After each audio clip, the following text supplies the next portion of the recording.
Welcome to the episode number 17 of One Line Definition of Adrija's Choice. আজকে Tintin সিরিজের 17 নম্বর বই অর্থাৎ চাঁদে টিনটিন বইটাকে নিয়ে কিছু কথা বলবো। আগে বলি যে এই বইটার স্টোরি লাইন কিন্তু সেখান থেকে শুরু যেখান থেকে শেষ হয়েছিল চন্দ্রলোকে অভিযানের স্টোরি লাইন। চন্দ্রলোকে অভিযান অর্থাৎ এর ঠিক আগের বইটা। এই বইটা সম্বন্ধেও কিন্তু আমাদের বুক রিভিউ এর ভিডিও দেয়া আছে ছোট মুখে বড় কথা চ্যানেলে। এই বইটা আগে মানে চন্দ্রলোকে অভিযান বইটা আগে পড়ে রাখা জরুরি কেন? কারণ ওই বইটা যদি না পড়ো আগে তাহলে এই গল্পের স্টোরি লাইনটা কিন্তু অসম্পূর্ণ থেকে যায়। মানে চন্দ্রলোকে অভিযানটা পুরোটা কিন্তু কমপ্লিট হচ্ছে এই দুটো বই জুড়ে। আবারও যদি তুমি চন্দ্রলোকে অভিযান বইটা পড়ে থাকো কিন্তু চাঁদে টিনটিন বইটা পড়োনি তাহলেও ইটস মিনিংলেস, কারণ এই দুটো বই কিন্তু মানিক জোড়। মানে এদের দুজনকেই তোমাকে পড়তে হবে, তবেই কমপ্লিট মিনিং বা কমপ্লিট স্টোরি লাইন তুমি উদ্ধার করতে পারবে। এবার আসি চরিত্র বিশ্লেষণে। এই গল্পের মূল চরিত্র হচ্ছে টিনটিন, কুট্টুস, ক্যাপ্টেন হ্যাডক, ক্যালকুলাস, তার সহকারী ফ্র্যাঙ্ক উলফ এবং মানিকজোড় অর্থাৎ Johnson and Ronson.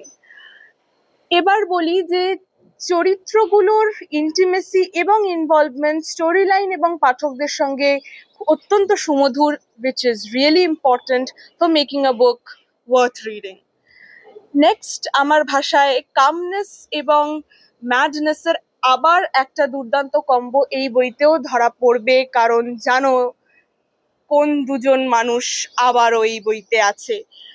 R next যেটা আমার বলার সেটা হচ্ছে যে এই বইটার একটা ইউনিক ক্যারেক্টারিস্টিক্সও বটে, সেটা যে এই গল্পে চরিত্রগুলোকে এমন ভাবে প্লটিং করা হয়েছে রাইটারের দ্বারা যে that will make you believe that you are one of the rocket jatri, and this is very much important. And to be honest, RJ Hurd has successfully made you one of the rocket jatri, and this is the best part of this book. এবার সব থেকে interesting and important part, গল্পের story line. এই গল্পের story লাইনটা একদম Housefull.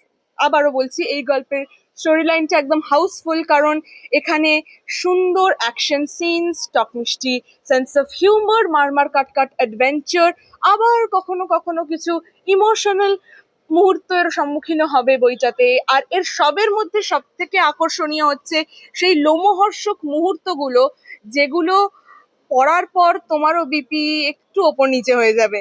সব মিলিয়ে this book has a fabulous storyline packed with abundant integrity which reflects the thought of the writer towards the storyline. এবার আসি গল্পের ইউনিক ক্যারেক্টার্স এর মধ্যে। আসলে এই বইটা পুরোটাই কিন্তু একটা ইউনিক প্লটের ওপর ঘিরে তৈরি, কারণ চাঁদে যাত্রা, তারপরে এক্সপেরিমেন্টস গুলো, ডিফারেন্ট সায়েন্টিফিক এক্সপেরিমেন্টস, বৈজ্ঞানিকদের সঙ্গে কিছুদিন কাটানো, entire thing is a unique concept. মানে এই বইটাই ইউনিক, এখানে বিশেষ করে কিছু ইউনিক আমার বলার নেই।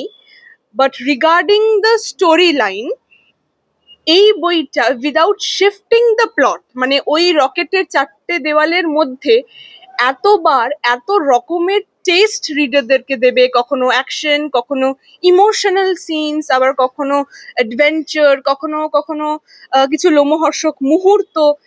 এই যে কেপেবিলিটিটা বা এই যে different kind of test hold করার যে কেপেবিলিটিটা, সেইটা কিন্তু একজন ফ্যাবিউলাস রাইটারেরই থাকে।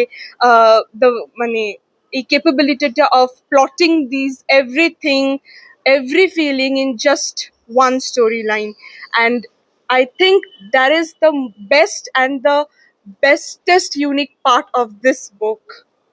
আমি আমার রিভিউয়ের একদম শেষের দিকে।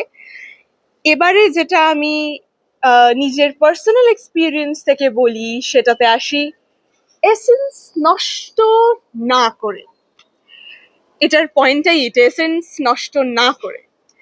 তো এসেন্স নষ্ট করে কিছু আমি বলি না আমার রিভিউতে। এসেন্সটাকে ইনট্যাক্ট রেখে যে টিপটা বা যে একটু আলোকপাতটা আমি করি গল্প সম্বন্ধে, সেটা হচ্ছে আহ, এই বইটাতে কিন্তু ছড়িয়ে ছিটিয়ে প্রচুর জায়গায় টুইস্ট লুকিয়ে আছে, মানে কাউকেই ঠিক তুমি বিশ্বাস করতে পারো না এই বইটাতে, ইনক্লুডিং যাদেরকে তুমি প্রথম থেকেও চেনো। কাজেই এই বইটা অনেকবার তোমাকে ধাপ্পা দেবে, so be ready for it.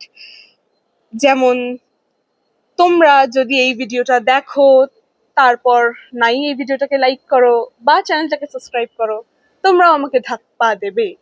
So try to avoid this ধাপ্পা, কারণ ধাপ্পা খুব একটা ভালো জিনিস নয়। বাই, আর নাও দেখা হবে